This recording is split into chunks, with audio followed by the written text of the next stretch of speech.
kemudian tadi sempat tur ke dalam. Saya lihat open kitchennya. Wah, udah vlog juga. Oh iya dong. Di sini banyak konten. Viewernya banyak nih ya. Jadi open kitchennya keren banget. Jadi kita sudah ngerasa, wah ini nggak main-main, udah level. Mengapa juga Kemenko Marves ngurusin pariwisata ekonomi kreatif gitu kan? Yes. Nah, memang ada sinergitasnya tentunya. Betul. Sehingga Kemenko Marves ini datang ke Lotim. Yes. Itu ada kerjasama dengan Kementerian Tenaga Kerja seperti apa gitu?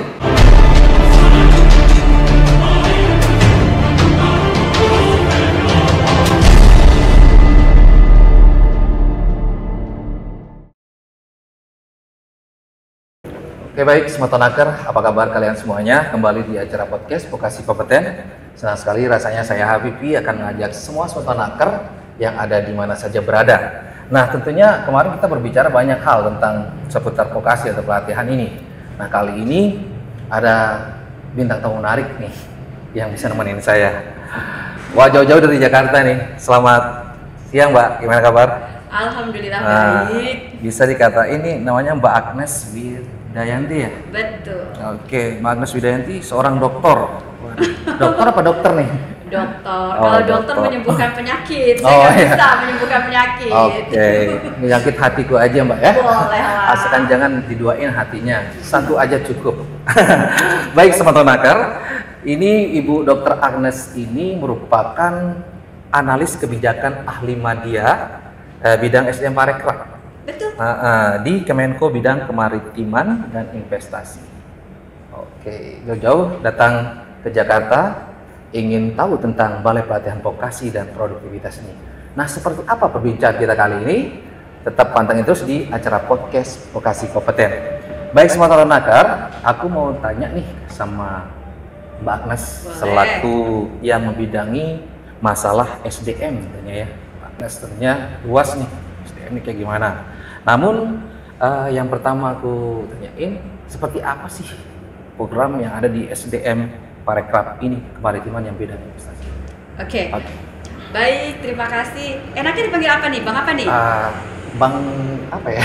Bangkrut? Bukan. Bang ya aja lah. Bang Pi. Ya. Oke. Bisa disebut TGH juga. Kalau di sini kan TGH itu tuan guru ya? Iya. Iya, saya tuan guru Habibi cukup. Oke, Oke. jadi cukup Bang Pi aja kali ya? Iya, Bang Pi aja. Baik. nggak apa-apa. Oke, Bang Pi, kebetulan saya dari Kemenko bidang kemaritiman dan Iya, investasi. betul. Tepatnya saya ada di Kedeputian Pariwisata dan Ekonomi Kreatif.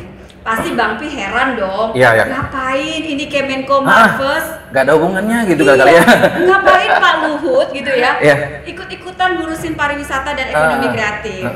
Nah, jadi ini kita cerita ya. Iya, ya, bisa. Kan tak kenal maka tak sayang. Ya. Jadi kita kenalan dulu. Iya, kenalan Oke. dulu dong. Jadi Kemenko bidang kemaritiman dan investasi itu ada beberapa kedeputian. Ya. Nah, fungsi Kemenko itu adalah sebagai fungsi koordinasi. Nah, kami membawahi 7 kementerian lembaga. 7 kementerian ya? Iya, kita ada 7 kementerian lembaga Ya. dan kemudian salah satunya adalah Kemenparekraf. Iya. Tapi tidak menutup kemungkinan juga kita berafiliasi dengan kementerian lembaga lainnya, salah satunya adalah Kemenaker. Ya, dengan berkolaborasi tadi gitu ya. Betul. Nah, dari Kedeputian Pariwisata dan Ekonomi Kreatif ini ada satu bidang untuk unit eselon 2-nya namanya Asisten Deputi Pengembangan Sumber Daya Manusia Pariwisata dan Ekonomi Kreatif. Jadi itu kalau ditanya ngapain Kemenko Marves ngurusin pariwisata dan ekonomi kreatif, karena memang ada tusi baru di Kemenko Marves yang memang mengurusi pariwisata dan ekonomi kreatif, yakni di Kedeputian Pariwisata dan Ekonomi Kreatif. Jadi seperti itu. Oke, kalau tadi kan bilang mengapa Kemenko Marves ngurusin dan ada hubungannya dengan ini ya, BLK ataupun di Kementerian Tenaga Kerja ini. Nah, mengapa juga Kemenko Marves ngurusin pariwisata dan ekonomi kreatif gitu kan? Yes. Nah, memang ada sinergitasnya tentunya. Betul. Sehingga Kemenko Marves ini datang ke Lotim. Yes. Itu ada kerjasama dengan Kementerian Tenaga Kerja. Seperti apa gitu? Betul. Yang menariknya ya, kita kan sekarang zamannya eranya udah nggak bisa sendiri-sendiri dong. Sekarang udah zamannya eranya yang namanya kolaborasi. Kita zamannya eranya sinergitas bareng. Nanti sehingga tujuan yang akan kita capai ini bisa sama-sama. Lebih mudah kita mencapai tujuannya. Kalau ditanya ngapain kita nyampe nih di Balai Pelatihan Vokasi Produktivitas yang cantik banget di Lombok Timur ini. Menurut Mbak gimana nih BPP Latihan? Keren banget. Kayaknya sekali datang pengen datang lagi. Wah. Fasilitasnya oke, dan yang lain-lain. Nah, kenapa? Apa yang kita lakukan? Kita kolaborasi bareng dengan teman-teman Kemenaker. Nah, kebetulan di Balai Pelatihan Vokasi Produktivitas ini ada unit kompetensinya, skemanya pariwisata. Nyambung banget dengan tusi yang kami jalankan. Nah, untuk itu kami sama-sama melakukan kolaborasi untuk bagaimana meningkatkan sumber daya manusia pariwisata yang bersertifikasi internasional loh. Jadi ada hubungan LSP, BNSP gitu ya? Betul sekali. Tadi saya bilang kita nggak bisa sendiri. Nah, kita bersama-sama Kemenaker, bersama-sama dengan BNSP juga, bersama-sama dengan Kemenparekraf, serta para pemangku kepentingan lainnya. Ya, seperti pelaku-pelaku industri. Betul gitu ya. sekali. Tadi juga kita sudah melakukan rapat koordinasi ya. Tadi kita ada rapat koordinasi bersama seluruh pemangku kepentingan, termasuk tadi yang hadir ada Direktur Standar Kompetensi dari Kemenparekraf, Bapak Mukhtar Aziz. Kemudian ada juga dari Ibu Sekretariat BNSP. Ibu Fauziah. Dan kebetulan juga hadir tadi perwakilan dari Kemenparekraf, Direktur Standar Kompetensinya hadir, Kepala Dinas Provinsi Tenaga Kerja juga hadir, Kabupaten Kota juga hadir. Berarti kolaborasi itu semua ya. Yes, jadi banyak banget yang hadir dan kita sama-sama nih pengen mewujudkan bagaimana sih SDM pariwisata yang bersertifikasi internasional. Memiliki lisensi nanti semua itu ya. Betul. Jadi ngomong-ngomong license nih, Mr. P, Bang P, waduh. Jadi Indonesia itu sudah menandatangani namanya MRATP. Udah tahu belum? Kayak gimana tuh MRATP? Oke, jadi Indonesia itu sudah menandatangani namanya Mutual Recognition Tourism Professional. Mutual Recognition. Yes, jadi memang itu ada sebuah standar internasional untuk di bidang pariwisata yang sudah ditandatangani dan disepakati oleh negara ASEAN.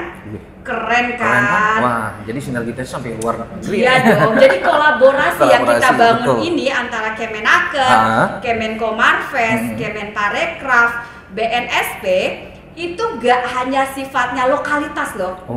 Kita ingin yang bagaimana sih tenaga-tenaga SDM kita ini lebih bisa diakui oleh internasional.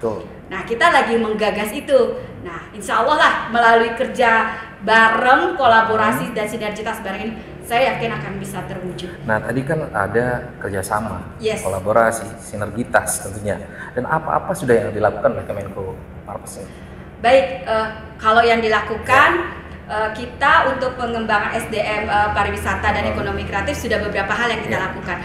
Tapi khusus untuk kita bicara SDM pariwisata yang bersertifikat internasional, ini adalah kolaborasi bareng dengan Kemenaker dan alhamdulillah ya sangat disambut baik ya teman-teman Kemenaker, terima kasih.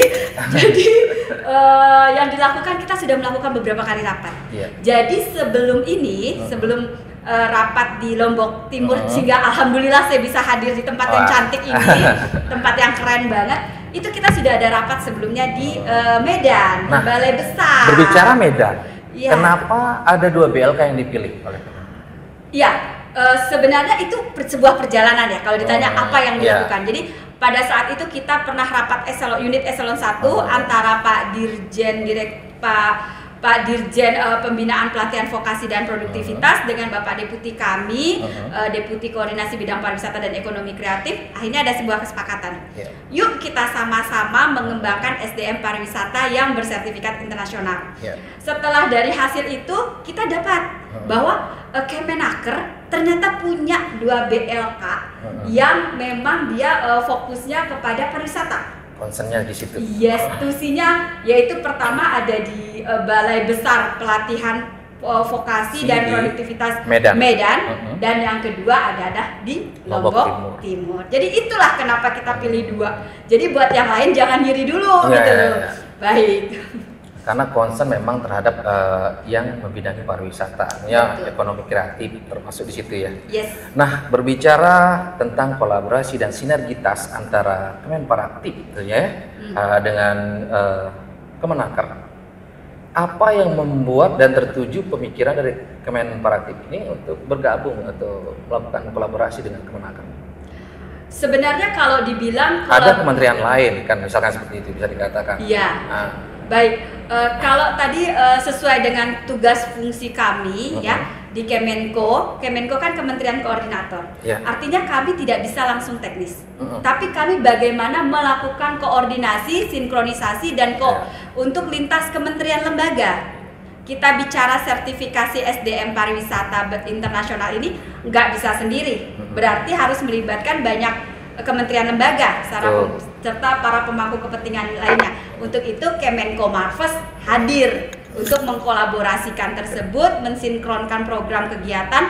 Contohnya hari ini nih kita ternyata Kemenaker punya SKKNI bidang pariwisata yang sudah diperbarui di 2018. Sebelumnya di 2014 kan.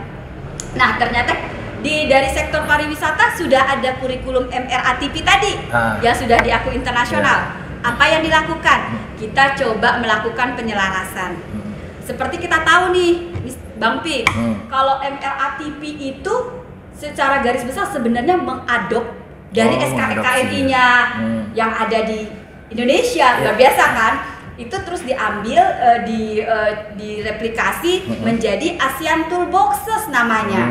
Itu seperti apa ASEAN Toolboxes? ASEAN Toolboxes itu adalah perangkat kurikulum yang berstandar ASEAN. Itu sudah dikeluarkan, itu bagaimana bentuknya? Sudah. Jadi Indonesia, kita sudah menandatangani hal tersebut di tahun kurang lebih ya, di 2009 sebenarnya, tapi kemudian ada masuk negara terakhir itu di 2013. Jadi sebenarnya sudah cukup lama dan Indonesia itu 2 tahun berturut-turut jadi chairman-nya. Jadi luar biasa. Nah, penyelarasan itulah antar kurikulum yang ada di Kemenaker melalui SKKNI dan yang ada di di ASEAN Toolbox yang itu akan kita sinergikan. Kayak gitu. Oke, mungkin nanti setelah adanya kerjasama dan kolaborasi dengan Kemenaker tentunya dengan 2 balai vokasi yang sudah ditunjuk ini, lalu apa yang akan dilakukan nanti oleh balai vokasi yang 2 ini untuk pengembangan ke depan untuk sinergitas ini? Baik. Tadi kita sempat pada rapat koordinasi ya, kita merumuskan apa sih action plan-nya ya.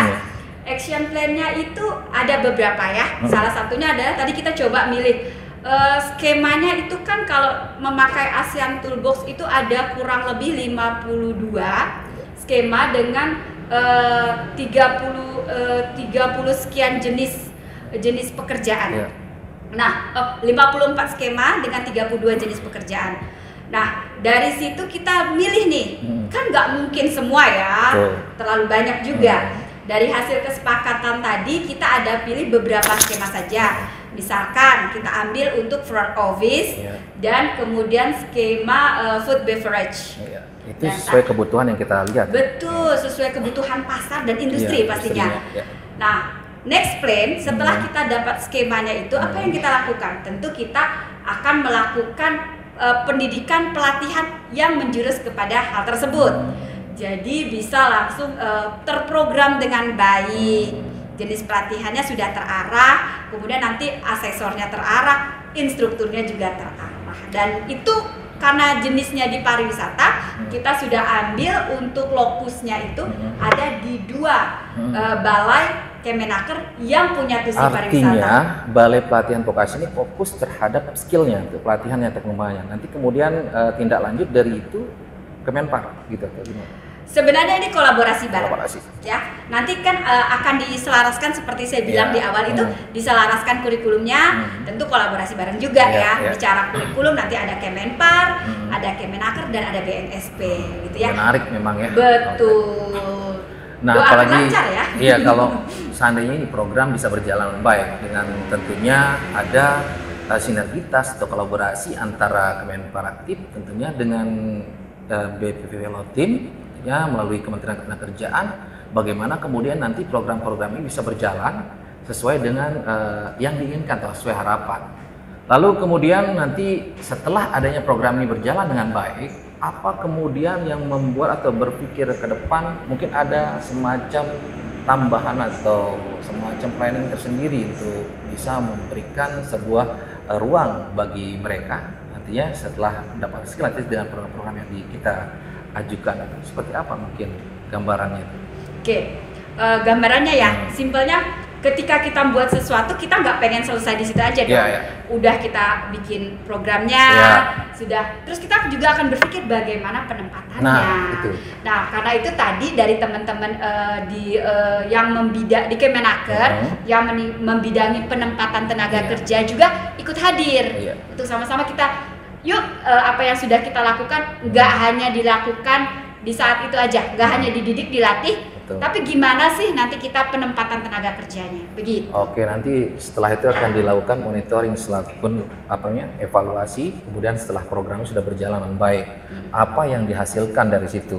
Nah, kemudian Kemenparekraf ini selain membidangi dengan sistem atau pelatihan vokasi ini, apa saja yang sekiranya mungkin semua Sotonaker di luar sana ingin tahu apa saja selain program-program yang bisa muncul ke permukaan sehingga mereka juga tertarik untuk mengikuti itu. Yang pasti,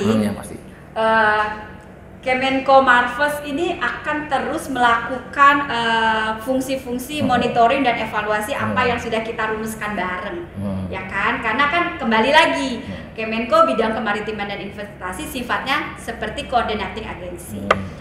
Nah, setelah kita tadi merumuskan sebuah program, misalnya gini, siapa sih yang nggak pengen kerja di luar negeri gitu ya? Siapa sih nggak pengen? Nah, terus tentu teman-teman sobat naker itu atau sobat-sobat lainnya pengen apply dulu.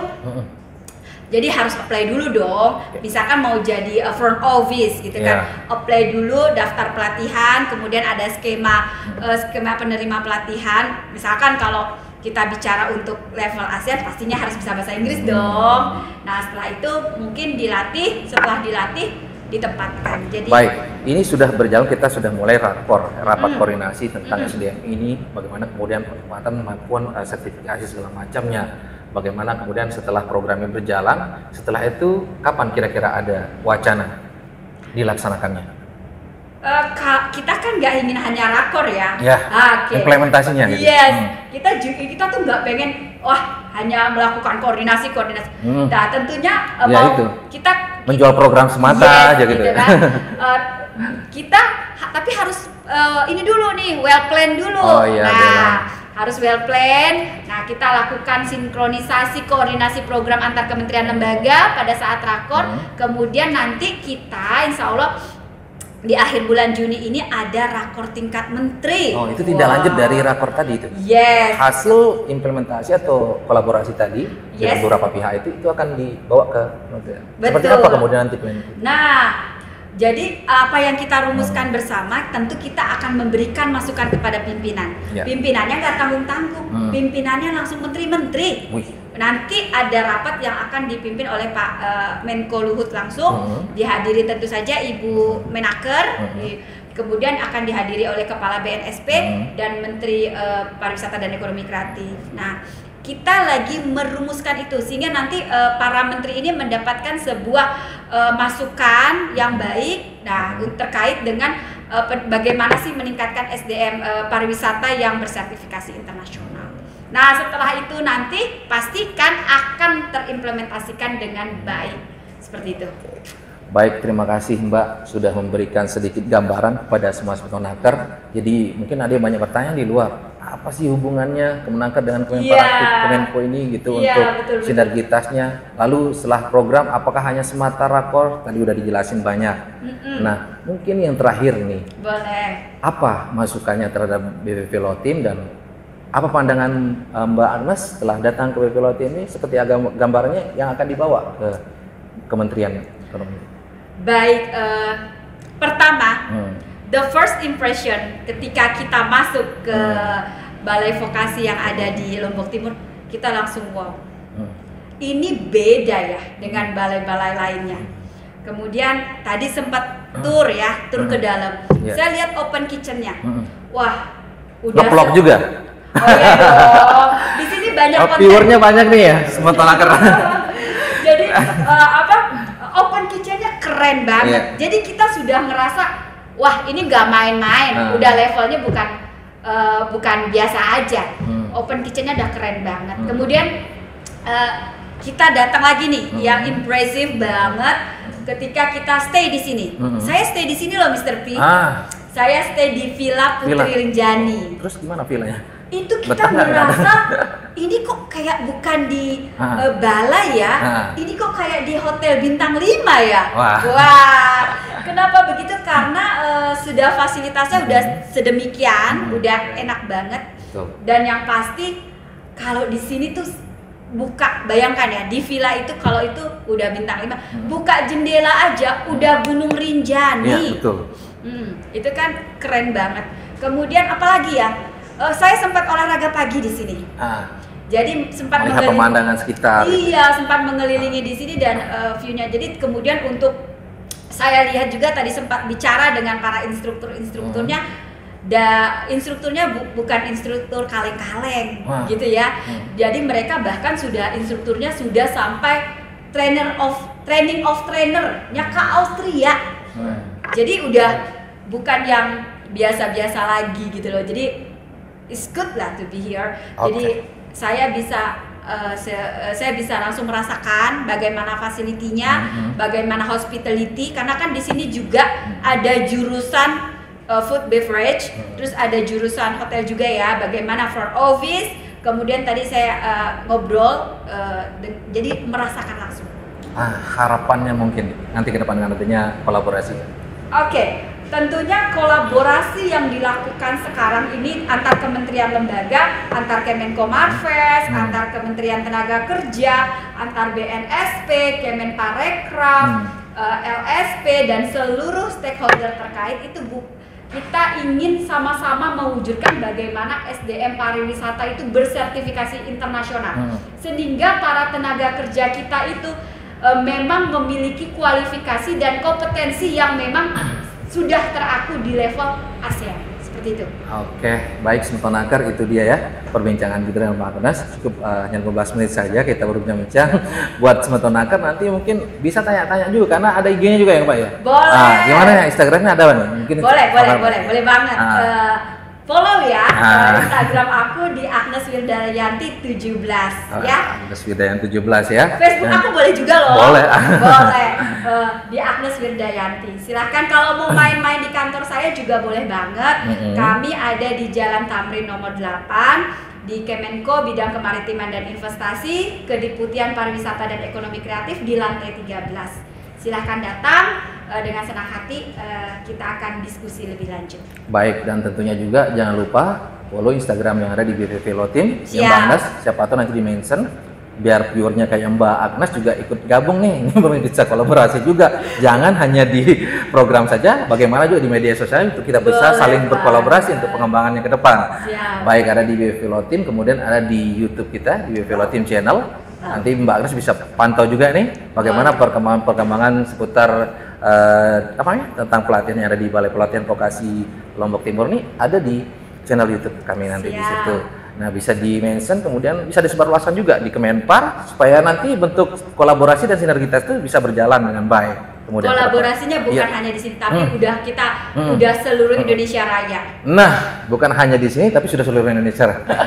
Baik, Smetonaker, terima kasih atas waktunya Mbak Agnes. Sama-sama. Agnes Wirdayanti SIP selaku analis yang membidangi tentunya SDM Parekraf di Kemenko ya, diikuti Kemenko Parekraf. Gitu ya. Terima kasih atas waktunya dan tentunya seperti biasanya kalau kita di akhir acara nih ada salam kompetennya di sini. Oh iya, betul, salam kompeten, betul. Terima kasih Smetonaker dan salam kompeten.